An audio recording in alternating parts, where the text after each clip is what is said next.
ज्यांचा उल्लेख आपण सर्वांनीच केलेला आहे, ज्येष्ठ साहित्यिक, या भागातील सामाजिक क्रांती ज्यांनी आपल्या कर्तृत्वाने वेळोवेळी या भागातली अतिशय प्रभावीपणे ज्यांनी नेतृत्व केलं, आदरणीय भगवानरावजी पाटील भिलवंडे यांच्या आजचा हा गौरव सोहळ्याला या ठिकाणी उपस्थित असलेले मंचावरील सर्व मान्यवर, वेळाभावी मी माफ करतील मला सर्व सहकारी की मी कोणाची नावं घेत नाही, परंतु बऱ्याच वेळापासून चाललेल्या कार्यक्रमाला मोठ्या प्रमाणावर आलेली, भगवानरावला मानणारी, त्यांना चाहणारी सर्व मान्यवर मंडळी, बंधू भगिनी आणि पत्रकार सहकारी मित्रांनो, भगवानरावजींच्या अष्टपैलू व्यक्तिमत्वाच्या बाबतीमध्ये इथे गुणगौरव आपण सर्वांनीच केलेला आहे. आणि खरं म्हणजे सर्वांनी सांगितल्याप्रमाणे त्यांनी आपलं कार्य आजपर्यंत अतिशय निस्पृहपणे कुठल्याही गोष्टीची अपेक्षा न ठेवता, साहित्य क्षेत्रामध्ये असो, सांस्कृतिक क्षेत्रामध्ये असो, सामाजिक क्षेत्रामध्ये असो किंवा अल्पशा राजकीय क्षेत्रामधला जे काही त्यांचा वावर होता, या सगळ्या कामामध्ये जोरदारपणे आपल्या व्यक्तिमत्वाचा छाप त्यांनी आजपर्यंत पाडलेला आहे, कोणालाही विसरता येणार नाही. आणि मग अशा व्यक्तिमत्वाला खऱ्या अर्थाने सलाम करण्याकरता मित्र हो मी या ठिकाणी आलेलो आहे. भगवानरावजींची ओळख माझी अतिशय लहानपणापासूनच, मी भगवानरावजींच्या सानिध्यामध्ये शंकरराव चव्हाण साहेबांच्या वेळेस भास्कररावजींच्या बरोबर अनेक वेळा नरसीला येण्याचा, त्यांच्याबरोबर कार्यक्रमामध्ये सहभागी होण्याचा आणि भगवानरावजींचे विचार ऐकण्याचा योग अनेक वेळा आला. त्या सानिध्यामध्ये राहण्यामध्येच बरंचसं काही मला भगवानरावजींच्या बाबतीमध्ये समजलं, त्यांची वैचारिक उंचीचा अनुभव आम्हाला सर्वांना आला. त्यामुळे त्यांचं हे जीवन जे आहे ते खऱ्या अर्थाने अतिशय समाधानी जीवन ते जगले आहेत, असं मी म्हणलं तर चुकीचं ठरणार नाही. अतिशय उत्तुंग व्यक्तिमत्व, समुद्राप्रमाणे शांत असा स्वभाव, परंतु मनामध्ये जे अनेक विचार त्यांनी कृतीमध्ये आणण्याचं काम जे केलं ते खरोखर प्रशंसनीय आहे. आपल्या सर्वांच्या लक्षात राहील अशाच प्रकारचं व्यक्तिमत्व भगवानरावजींचं हे निश्चित राहिलेलं आहे, कोणाला नाकारता येणार नाही. आणि नरसीसारख्या चौरस्ता ज्याला म्हणू आपण, हा चौरस्ता आहे, चारी ठिकाणी जाणारे रस्ते, एक बिलोली देगलूर, दुसरीकडे मुखेड, तिसरीकडे नायगाव, चौथीकडे बिलोली, या चारीही रस्त्याच्या मध्यभागी राहून आपल्या व्यक्तिमत्वामध्ये कधी बदल होऊ न देणारे भगवानराव आहे, हे मला मुद्दाम सांगितलं. वेगवेगळ्या मतदारसंघाचे वेगवेगळे राजकीय गणित आहेत, वेगवेगळ्या तिथल्या राजकीय गणिताचे वेगवेगळे प्रवाह आहेत. या राजकारणाचा गेल्या 50 वर्षाचा प्रवाह मी अतिशय जवळून पाहिलेला आहे. आणि या चारही मतदारसंघातल्या सेंटरमध्ये राहणारे भगवानराव कधी आपलं मन त्यांनी विचलित होऊ दिलं नाही आणि चव्हाण साहेबांच्याबरोबर प्रामाणिकपणे राहणारे म्हणून भगवानरावजींची ख्याती आम्हा सर्वांच्या लक्षात राहील. अशाच प्रकारचा भगवानरावजींचा आजवरचा राजकीय इतिहास राहिलेला आहे. आणि म्हणून त्यांच्याबद्दल एक विशेष आदर आम्हा सर्वांच्या मनामध्ये आहे.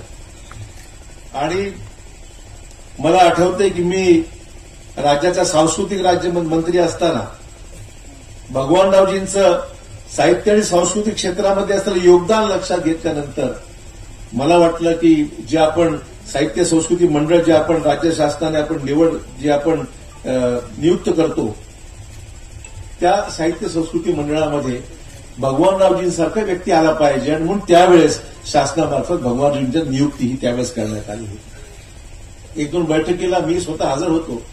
राज्यातले अनेक नामवंत साहित्यिक कवी त्या 2-3 बैठकीला माझ्याबरोबर हजर होते.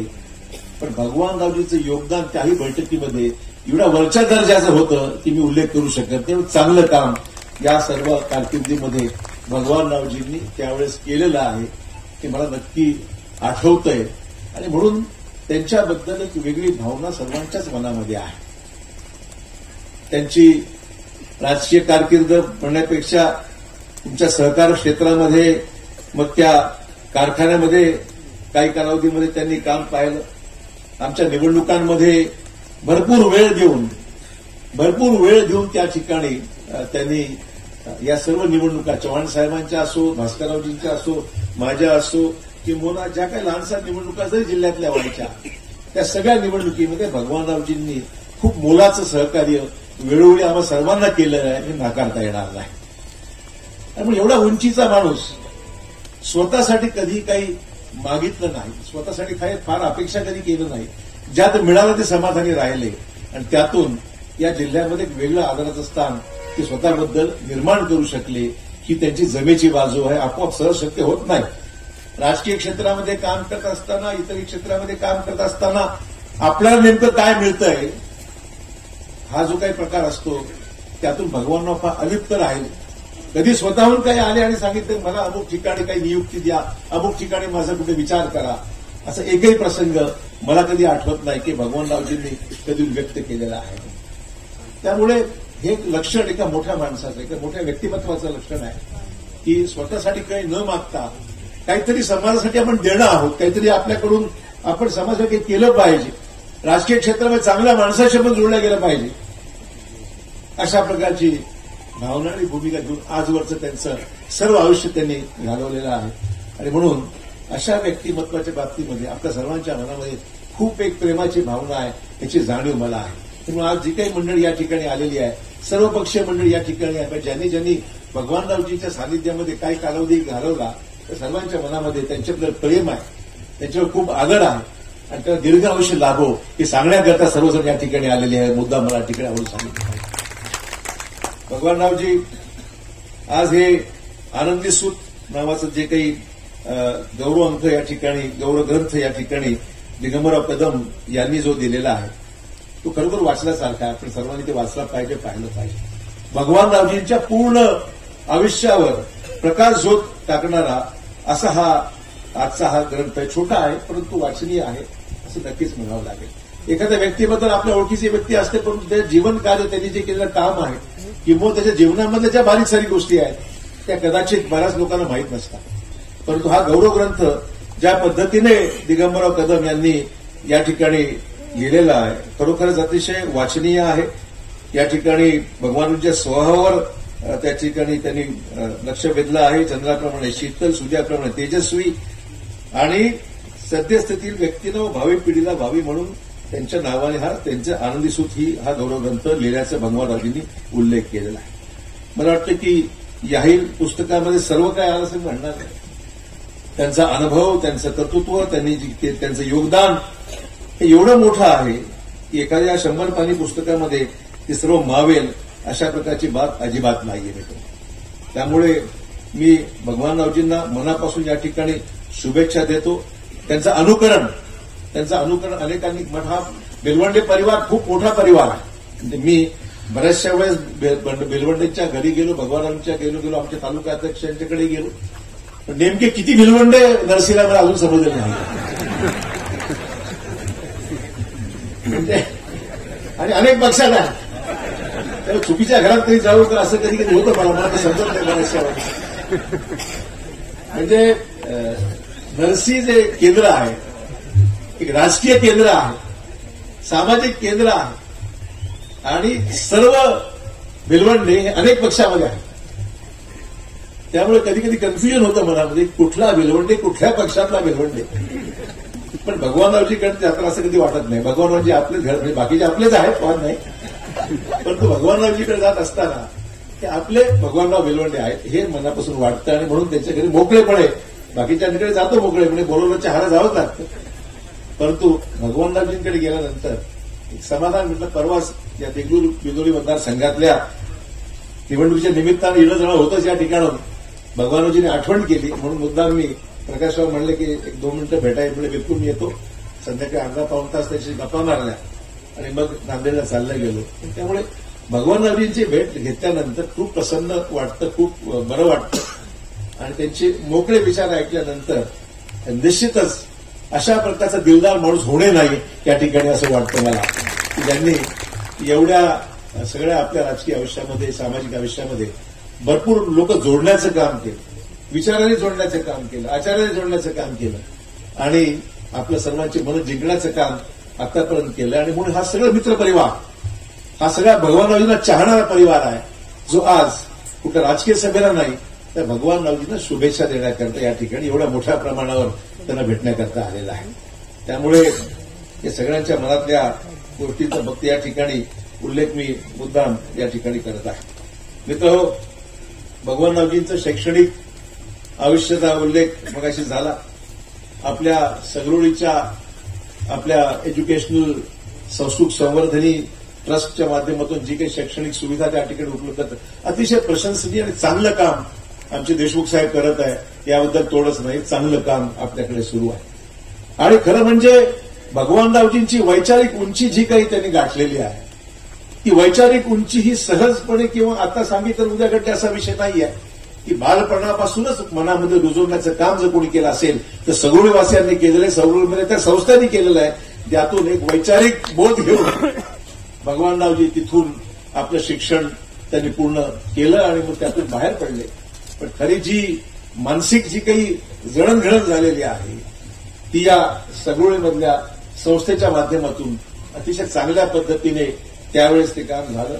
शैक्षणिक वातावरण सुंदर आहे, राहण्याची सोय आहे, शिक्षणाचं वातावरण त्या ठिकाणी आहे आणि सगळ्या ठिकाणी एवढं मोठं शैक्षणिक संकुल आज चांगलं काम करत आहे. त्याबद्दल देशमुख साहेबांचं मनपूर्वक मी अभिनंदन करतो. त्या संस्थेला जेवढी मदत करायची आम्ही सर्व मिळून करू, पण ही संस्था नावाज रूपाला आलेली आहे. याच्या पुढेही त्या संस्थेला अधिक काम त्यातून व्हावं आणि देशामधली, महाराष्ट्रामध्ये, नांदेड जिल्ह्यातली सगळी माणसं घडवण्याचं काम आपण आतापर्यंत केलं आहात. आगामी काळात सुद्धा आपल्याच माध्यमातून ही सगळी कामं होत राहावी अशा प्रकारची अपेक्षा त्या निमित्ताने जरूर आहे. याच्यापेक्षा अधिक काही या प्रसंगाला बोलावं असं नाहीये, परंतु मला अतिशय आनंद आहे की या सगळ्या कौटुंबिक सोहळ्यामध्ये मला सहभागी होता आलं. या ठिकाणी राजेश पवारांनी काही अपेक्षा व्यक्त केल्या त्यांना मी बोललंच पाहिजे. राजेश पवारांचे वडील अतिशय माझे मित्रत्वाचे संबंध. भास्कररावजी म्हणली गोष्ट खरी, म्हणजे अगोदर म्हणजे काँग्रेस पक्षात असताना लहानपणापासूनच संभाजीराव पवारांचे माझे अतिशय चांगले संबंध होते आणि शेवटपर्यंत राहिले.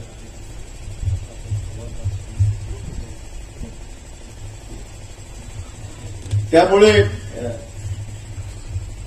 हा सगळा भगवानरावजीचा प्रवास, अर्थातच त्याचा मला उल्लेख देशमुख साहेब करत होते. सौभाग्यवती बेलवंडे ताईंनी सुद्धा, तुमच्या आईंनी, त्यांचा सहभाग मोठाच आहे. त्याशिवाय प्रत्येक यशस्वी माणसामागे त्याची पत्नी, त्याची स्त्री घरची असते, जी म्हण आहे ती आमच्या वहिनींनी या ठिकाणी निश्चितच त्याची जबाबदारी अतिशय चांगल्या पद्धतीने, अतिशय जीवनातल्या चढ उतार त्यांनी भगवानरावजींच्या बरोबर पाहिलेले आहे. आणि त्यामुळे त्यांचं योगदान काही वेगळा उल्लेख करावा असं नाही, योगदान मोठं आहेच. भगवानरावजींचं सर्व यशामध्ये आमच्या ताईंचं, सौभाग्यवती भिरवंडे ताईंचं योगदान निश्चित नाकारता येणार नाही. हे सर्वश्रुतच आहे, सर्वांनाच मान्य आहे. त्यामुळे निश्चितच त्यांच्याबद्दल कृतज्ञता आणि ऋण व्यक्त करणं हे आम्हा सर्वांचं कर्तव्य आहे. तर त्यामुळे संभाजीरावांचा उल्लेख करत असताना मला मुद्दाम सांगितलं पाहिजे की संभाजीरावचं व्यक्तिमत्व वेगळं होतं, व्यवहारिक जास्त होते, व्यवसायाकडे लक्ष जास्त असायचं. परंतु मला मुद्दाम राजेशला सांगितलं पाहिजे की जिल्ह्यामध्ये काम करत असताना मी जिल्ह्याचं पालकत्व स्वीकारलेलं आहे. मला मुद्दाम या ठिकाणी सांगितलं पाहिजे. एका मतदारसंघापुरती, एका भागापुरतीने सर्व जिल्ह्याचा सर्वांगीण विकास झाला पाहिजे. अधिकाधिक निधी त्याला प्रत्येक जिल्ह्यातील सगळ्या भागात मिळाला पाहिजे, हीच माझी भूमिका आहे. त्यामुळे सुरुवात तुम्हाला माहिती गेल्या 2 वर्षांमध्ये कोविडमुळे खूप प्रश्न निर्माण झाले. या कोविडमुळे आपल्या भागात किंवा मराठवाड्यात नसो तर महाराष्ट्रात असो पैसे, निधीची कमतरता होती. उत्पन्न शासनाचं घटलेलं होतं. सगळा पैसा औषधावर, व्हॅक्सिनेशनवर, हॉस्पिटल्सवर, डॉक्टर्सवर, टेम्पररी नावं लोक घेण्यामध्ये, पायाभूत सुविधा उभी करण्यामध्ये, सगळ्या कामामध्ये मोठ्या प्रमाणात पैसा हा खर्च करावा लागला. आणि त्यामुळे विकासात्मक कामावर पैसे गेल्या वर्षी थोडेसे कमी झाले. परंतु तुम्हाला मला सांगायला हरकत नाही, मी सुरुवात जी केली, माझं पहिलं बजेट मी जे दिलं त्या बजेटमध्ये तुमच्या नायगाव मतदारसंघाला सुद्धा चांगल्या बरोबरीने बजेट दिलेलं आहे, हे मला मुद्दाम या ठिकाणी सांगितलं पाहिजे. पण दुःख एका गोष्टीचं होतं, ज्यावेळेस काही माणसं म्हणतात की 60 वर्षामध्ये यांनी काय केलं, असं ज्यावेळेस कोणी म्हणतं मला बरं वाटत नाही की 60 वर्षात काय केलं मला सांगायला, ही जनता सांगून जाईल की 60 वर्षात आम्ही काय केलं, हे कधी मला सांगायची गरज पडत नाही. या लोकांनी या निवडणुकीमध्ये शिक्कामोर्तब केलंय की 60 वर्षांमध्ये आम्ही काय केलं आणि पुढेही काय करायचंय. तुम्ही बोलला नाही, तुमचा दोष देत नाही, जे बोलले त्यांच्यावर होते, तुम्ही बोलला नाही. तुम्ही फक्त सगळून जाऊन बसला होता माहिती होती, पण हरकत नाही. ठीक आहे, ते पक्षाची भूमिका म्हणून करावं लागतं, विषय नाही. परंतु 60 वर्षामध्ये जे काय घडलंय त्याच्यामध्ये खूप लोकांचं योगदान आहे. शंकरराव चव्हाण साहेबांना 60 वर्षात लोकांनी घडवलं आणि 60 वर्षानंतर घडवल्यानंतर शंकरराव चव्हाण साहेबांनी अनेक सहकाऱ्यांच्या सहकार्याने खूप मोठं काम या जिल्ह्यामध्ये झालं. आणि त्यांचं लक्ष आम्ही अनेक ठिकाणी म्हणलो की आमचा अजेंडा जो आहे तो विकासाचा अजेंडा. आम्ही जे जिल्ह्यात करत आहोत त्या विकासात्मक कामावर भर देण्याचे राजकीय ठीक होत राहतं. राजकीय व्यासपीठ हे 5 वर्षाला 2 वर्षाला 3 वर्षाला निवडणुकामध्ये येतच राहतात. त्यावेळी तुमची भूमिका आमची भूमिका हे चालत राहतो, काही विषय थांबणार नाही. लोकशाहीमध्ये या गोष्टी घडत राहतात. परंतु हा सगळा विषय जो आहे तो निवडणुकीपुरती मर्यादित राहावा आणि मोठ्या मनाने जनमताचा कौल जो काय तो तुम्ही स्वीकारला पाहिजे, आम्ही स्वीकारला, लोकांच्या पलीकडे आपण कुठेच नाही आहोत. त्यामुळे जनमताचा कौल स्वीकारून जिल्ह्यामध्ये जे एक चांगलं वातावरण निर्माण करायचं काम, मला वाटतं की शंकरराव चव्हाण साहेबांच्या वेळेस केशवरावजी धोंडगे साहेब होते आपल्या जिल्ह्यामध्ये, एक अतिशय प्रभावी व्यक्तिमत्व, एक प्रभावी विरोधी पक्ष नेता म्हणून आम्ही त्यांना सभागृहात पाहिलेला आहे. मी आणि डॉक्टर किनाळकर एकाच वेळेस राज्यमंत्री होतो. आमच्या वेळेस हे धोंडगे साहेब विरोधी पक्ष नेते म्हणून त्या सभागृहात पाहायचो आम्ही. जबरदस्त व्यक्तिमत्व, उठल्यानंतर काय बोलतील याचा नियम नव्हता. अशा प्रकारे थरका अधिकारी घालून जायचे. राजकीय मंडळी सुद्धा हे काय बोलतील याच्याबद्दल पुढे लोकांकडे भीती असायची. परंतु सभागृहाच्या बाहेर आल्यानंतर केशवराव धोंडगे वेगळे होते, सभागृहामध्ये वेगळे होते. व्यक्तिगत त्यांनी कोणावर कधी दोषारोप कधी केले नाहीत. सभागृहापुरते मर्यादित विषय असायचा, किंबहुना बोलत असताना ते तारतम्य सोड ठेवून कधी बोलायचे. आता थोडं व्यक्तिगत जास्त झालंय, दुर्दैव या जिल्ह्याचं. पण अपेक्षा एवढीच आहे, राजेश तुम्ही जिकडे कुठे राहा निश्चित राहा, तुम्हाला शुभेच्छा आहेत, पण थोडंसं जरा चांगल्या पद्धतीने काम पॉझिटिव्ह करा. आम्ही तुम्हाला कधीही त्रास देणार नाही, ते मी तुम्हाला जाहीरपणे सांगतो. तर स्वभावच नाही ना आमचं जाईल. त्यामुळे तुमच्या पक्षात तुम्ही काम करत राहा, आम्ही आमच्या पक्षात काम करू. वाटलं तर आम्ही घ्यायला तयार आहोत, जर